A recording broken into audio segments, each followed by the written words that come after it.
Well, Renegade was written by Stephen Cannell. Stephen Cannell was a very prolific writer. He wrote many popular shows like Wise Guy and Greatest American Hero, 21 Jump Street, A-Team, yeah. And I had auditioned for Stephen Cannell before Renegade for a couple of parts on some of those shows, but I never got any part on any Stephen Cannell show.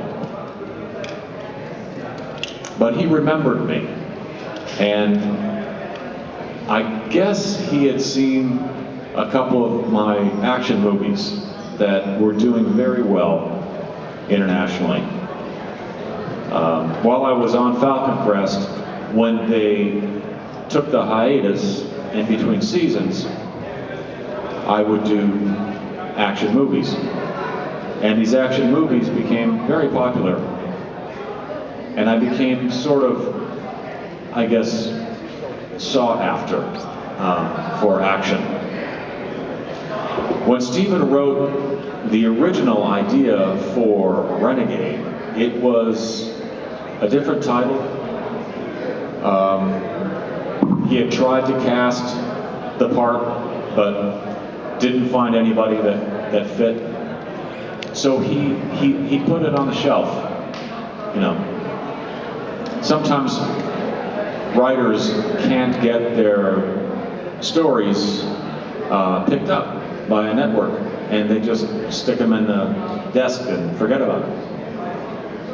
But he had remembered asking me to audition many times, and he thought that because of my action movie status, he might try to sell what is now known as Renegade. So he asked me to come into his office in Hollywood, and I hadn't seen him for a couple of years since the last time I auditioned, which I thought was amazing. I mean, Stephen Cannell is calling me, you know. I thought that was really cool. I was nervous because he was such a big producer, and you know, I think every young actor, his dream would be to work for someone like Stephen Cannell. So I was nervous, and I walked into his office, and he was very nice, you know, shook my hand and asked me to sit down at a little coffee table. And I sit down and I look at his office and his shelf, and there's like 5 Emmys, like 1, 2, 3, 4, 5, all lined up. I mean, it was a very intimidating place to be for me, you know.